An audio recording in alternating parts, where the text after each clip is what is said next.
principles, guiding principles of life. And so we started talking last week about that whole idea.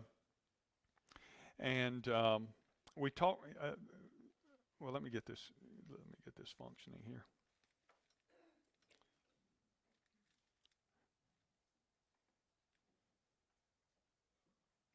Okay, it's not up there, is it? Okay, let's try that again. There we go. Okay. So we began talking about the guiding principles, and then we talked about why principles are important, what happens when you don't have guiding principles.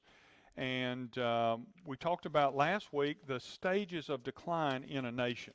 Y'all remember that? I gave you about eight different stages. And I think somebody asked me, could I reproduce that list for you, and I forgot. My secretary's been out for several days, and so I just forgot. I'll try to remember. Didn't y'all ask me for that list of those 8 stages? Did you, or did you not? Well, do you want them anyway? Okay.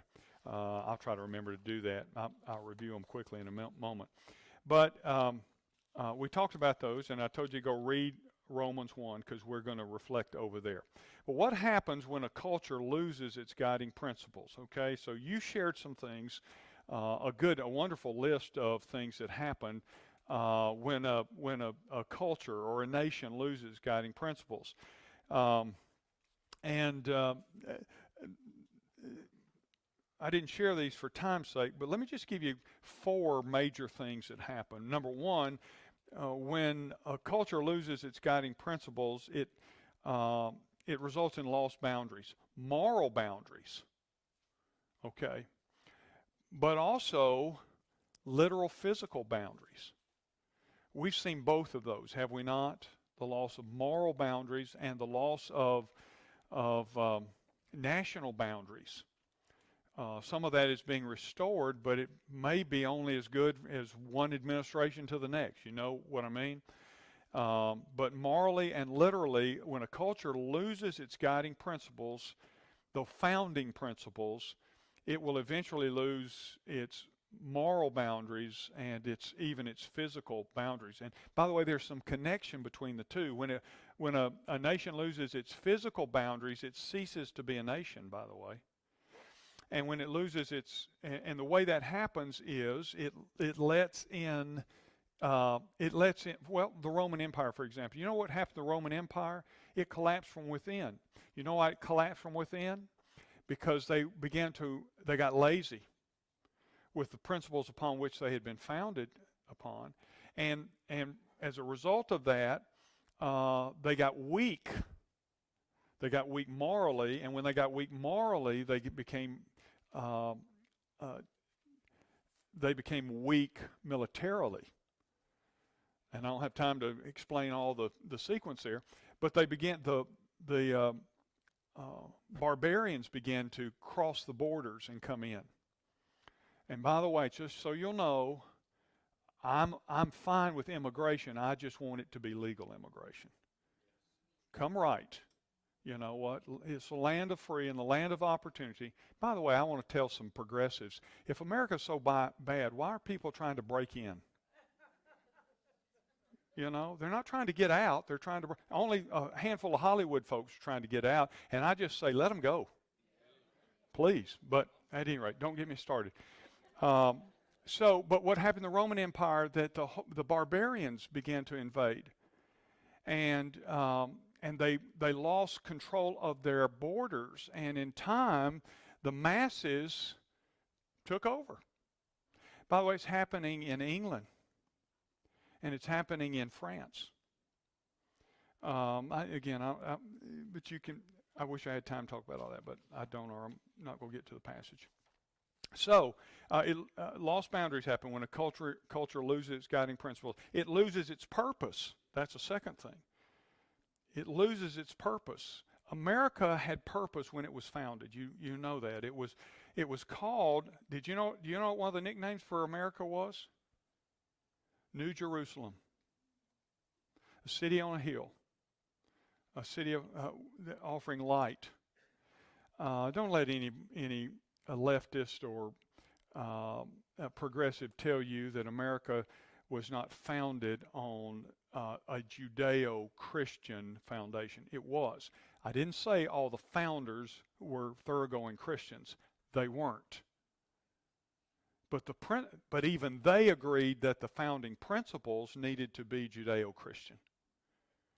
That's why you have the Ten Commandments engraved on the Supreme Court doors,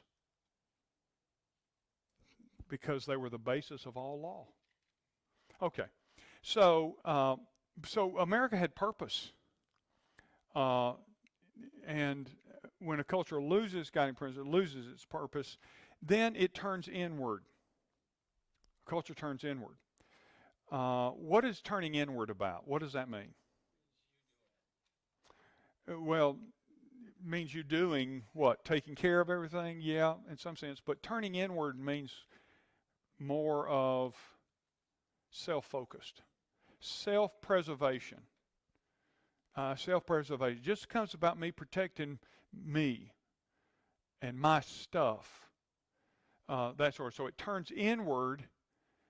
When you lose your purpose, you do that. Number 4, write this down. It eventually dies. It eventually dies. Okay. So those quickly I give you. Now I'm just going to read through those 8 stages again, because I want to ask a question. Part of your homework last week, I want to ask the question, and then I want us to look at Romans 1.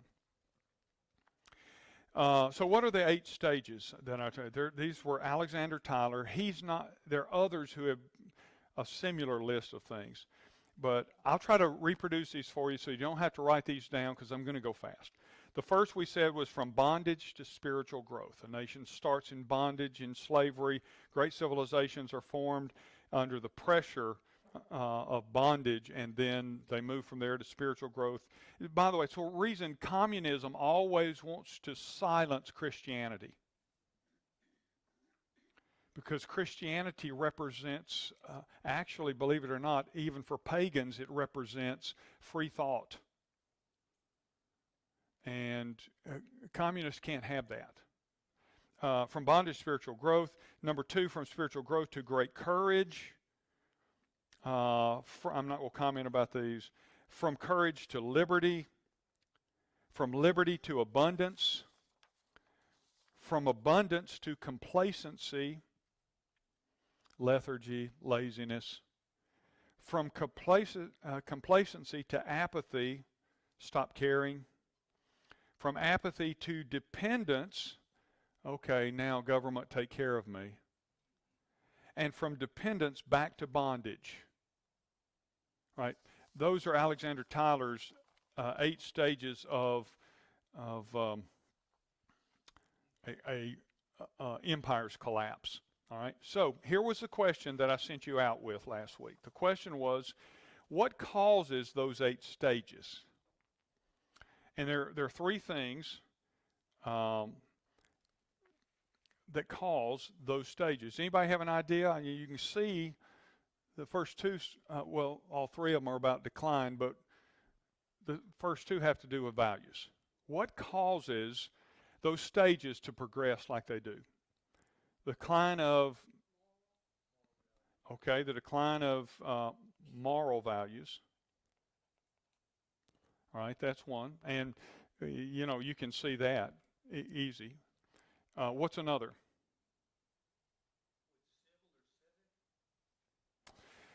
No, because, Mike, that's good.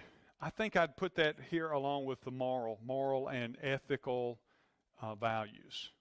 But yeah, and civic responsibility, that's a little different, but civic certainly has an impact. Can you think of the decline of, well, hang on to that. I'm coming there. When I tell you, you're going to say, oh, yeah.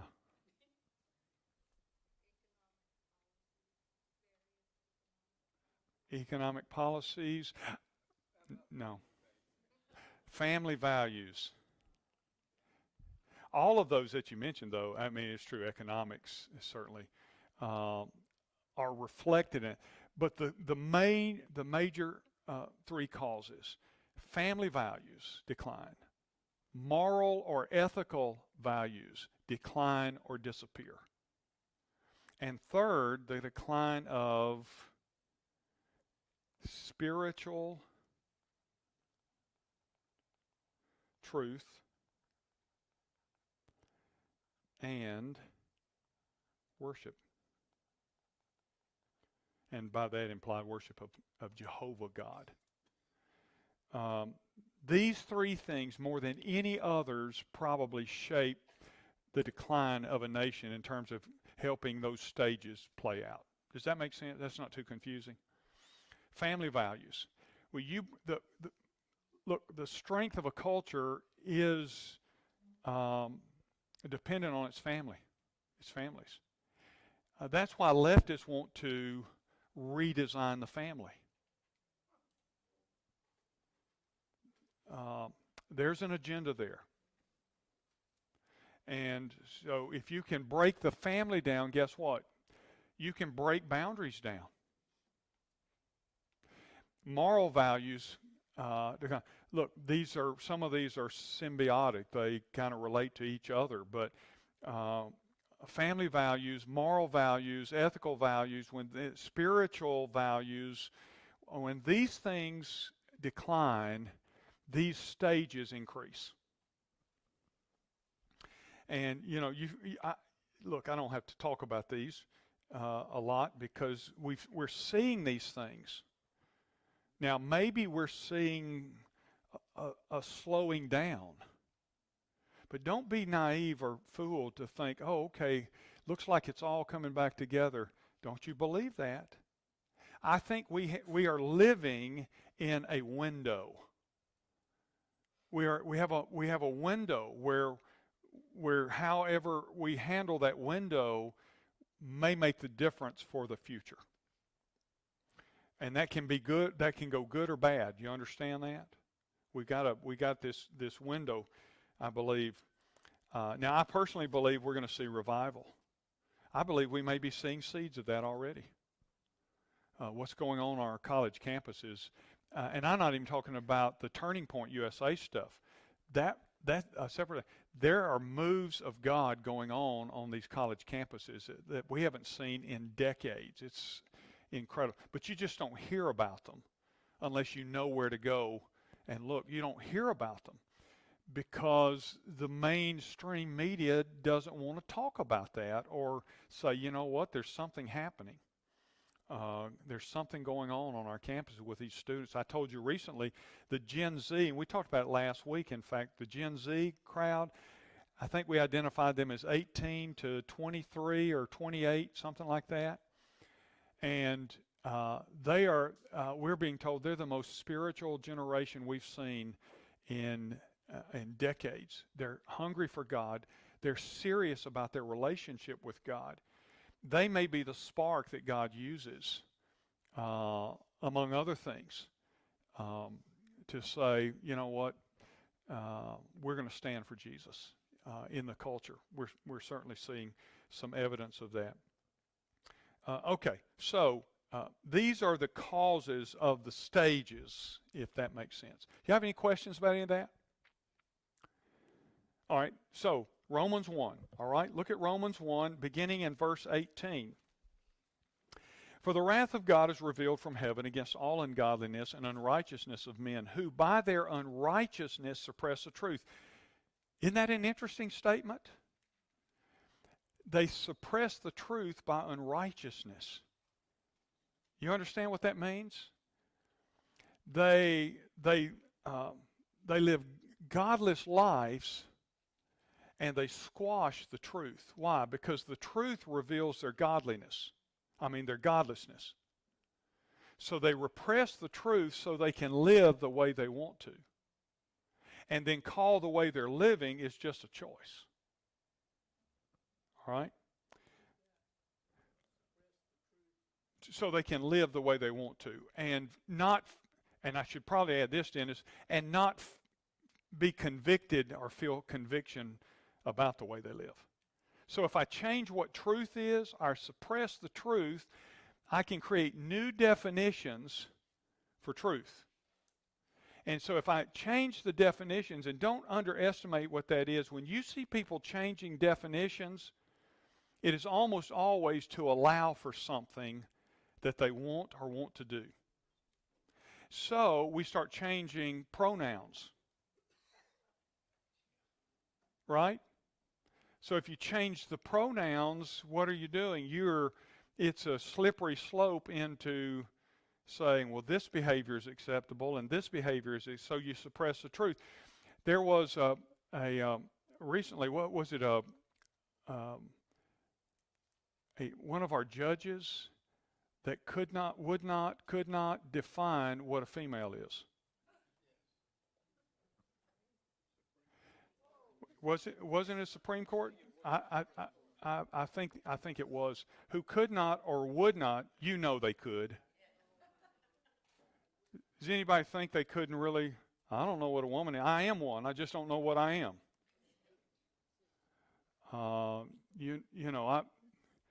Without going too far down the wrong road, I could say this. Here's an easy way to find that out. But it's an example of suppressing the truth. Does that make sense? Exactly what Paul was talking about here. Look on verse 19. For what can be known about God is plain to them, because God has shown it to them. For his invisible attributes, namely his eternal power and divine nature, have been clearly perceived ever since the creation of the world in the things that have been made, so they are without excuse. All right, now let me answer a question for you, because I know you've thought about this before. What about some of the pagans in places that have never heard the gospel before? Have you ever thought about that? What do they do? First of all, let me just tell you, don't worry about it. Okay? You let God handle that. Number two, this passage right here says, look again, for his God's invisible attributes, namely his eternal power and divine nature, have been clearly perceived ever since the creation of the world in the things that have been made, so they're without excuse. God has made himself known. So Billy Graham told a story years ago about a missionary couple that made it into one of the remote tribes. And there's still some remote tribal peoples on this planet that have never really had contact with civilization. And Graham told a story about a missionary couple that made their way, found one of these. This was years ago, and of course they couldn't speak, they couldn't communicate with them at first, but they made contact and they set up a kind of camp with them to live with them and among them. And over a period of a couple, 3 years, they developed the ability to communicate and language and that kind of thing with this tribal people. And so they converted the chief. They explained the gospel, and the chief of this group trusted Christ, and then others in the group as well trusted Christ. And so as they began to communicate, this chief said something interesting to these missionaries when they explained who he was. His name is Christ. And he loves you, and he died for you, and he is the creator of all things, and all they explained this. The chief said this, oh yeah, we always knew he existed. We just didn't know his name. What does that tell you? You let God handle it. God has made himself known, all right? And it's just what Paul is telling us here, that God has made himself known. So a person can't say, well, I didn't know. Yeah. Solomon said that the knowledge of God has been put within all humanity. Okay, let's move on. All right, verse 21. For although they knew God, they did not honor him as God or give thanks to him, but they became futile in their thinking, and their foolish hearts were darkened. America. Although they knew God. If you still take a poll today, about 80% of Americans say they believe in God. Now, you and I know that that's a head belief, and it is not necessarily a biblical understanding of God. Oh, yeah, I believe in God. It's like a punch-drunk boxer after he gets out of the ring saying, I want to thank God. whatever that means. That's what where most of America is. And let me tell you, the reason you know that America has just an intellectual belief in God, okay, God exists, but I'll determine how God exists or who he is, that kind of thing.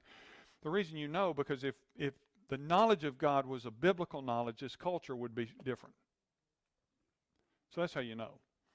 So that's what he says. Although they knew God, they didn't honor him as God or give thanks to him, but they became futile in their thinking, and their foolish hearts were darkened. Claiming to be wise, they became fools. Hello? Hello? Verse 20. And look what they did. And exchanged the glory of the immortal God for images resembling mortal man, birds, animals, creeping things. Idolatry. Therefore, important statement, God gave them up in the lust of their hearts to impurity, to the dishonoring of their bodies among themselves. Hello? Because they exchanged the truth about God for a lie. They believed the lie instead of the truth. They suppressed the truth. And worshiped and served the creature rather than the Creator, who's blessed forever. For this reason, God gave them up to dishonorable passions. For their women exchanged natural relationships for those that are contrary to nature. I don't have to explain that, do I? And the men likewise gave up natural relations with women and were consumed with passion for one another, men committing shameless acts with men, and listen to this line, and receiving in themselves the due penalty for their error. Do I need to commentate on that? I mean, y'all are smart people. You get that, don't you? And since they did not see fit to acknowledge God, God gave them up to a debased mind to do what ought not to be done. A reprobate mind or a debased mind. Do you ever wonder why what you would assume to be a sane person can't come up with a simple explanation? They can't see something and say, it makes sense. Have you ever been frustrated about that? Say, how can you miss this? Or how can you not see something? Why is it? Because at a certain point, God gives them over to a reprobate or a debased mind. It means a dysfunctional way of seeing things. And so they see the world through their darkened, as he said earlier, their darkened way of thinking. That's why, by the way, sometimes a person that doesn't know God, have you ever heard the preacher preach a sermon and say, oh boy, I hope so-and-so's listening to that? And then talk to the so-and-so afterwards, and it was obvious they didn't have a clue. They heard it, but it didn't mean a thing to them. I had a man, this really happened. It happened on this campus. I had a man who doesn't believe in God. He's a nice man. And he and I have a good relationship. I'm telling him, Jesus is going to get you. And he just smiles at me, and faithful as can be. He thinks I'm a good speaker. That's, you're really a good speaker, is what he says. I don't know if that's true or not, but that's how he views me as a good speaker and enjoys and is faithful. And so he said, he told me not too long ago, his son has just moved here, and his son has been a little bit of a prodigal, and his son is now here just about every week too. And he told me this after one of the messages I preached a while back. He came up to me. Now, he doesn't believe in God, but he said, I sure hope my son heard that message. I sure hope my son heard that message. And I turned to him and I said, that message was for you too. And his wife said, thank you, Pastor. But my point is that sometimes there's scales there. There's scales there. Even with good people. Family. Friends. Colleagues. And you say, it doesn't make sense. All right. It's time to go. So let me just finish this up. That means I'm not that great a speaker. Did y'all hear the question? He said, if you said you're such a good speaker, why didn't you believe what you're saying? I said, that's because I'm not that good a speaker. Uh, so, um, for this reason, God gave them up to dishonorable passions. Okay, we already said that. And God gave them over to a debased mind. Verse 29. They were filled with all manner of unrighteousness, evil, covetousness, malice. They're full of envy, murder, strife, deceit, maliciousness. They're gossips, slanderers, haters of God, insolent, haughty, boastful, inventors of evil, disobedient to parents, foolish, faithless, heartless, ruthless. All of those things, and probably any other adjective you could put in there, Paul would say, add to it. Though they know God's righteous decree that those who practice such things deserve to die, they not only do them, but give approval to those who practice them. Wow. Is there a better commentary on where we're living, the age we're living in? And by the way, I've seen this sort of thing, and many times, even in counseling sessions, and I'll close with this. I had a counseling case a few years back, and at any rate, so I'm talking with this lady, and she's talking about some practices she's involved in. I said, well, none of that can please God. And she said, I know that. I know it. But I said, well, wouldn't you want to give that up? And she said, I know I should, but I'm not going to. And then I said this too. At some point in time, good counsel is just speaking the truth. And they don't pay me, so I don't have to worry about whether they're coming back or not. So I just looked at her and I said, I said, let me be very frank with you. You're asking God to spank you. And she said, yeah, I figure that's probably true. But I'll just take my chances. Well, payday someday. Payday someday. But I use that. Now, we'll go back next week to Psalm 37, okay? But all of that is about what happens in a nation when they lose their what class? Guiding principles. We've looked at some of those in Psalm 37. Next week, I think we'll complete the list. I think, but we'll see. Any comments or questions about anything?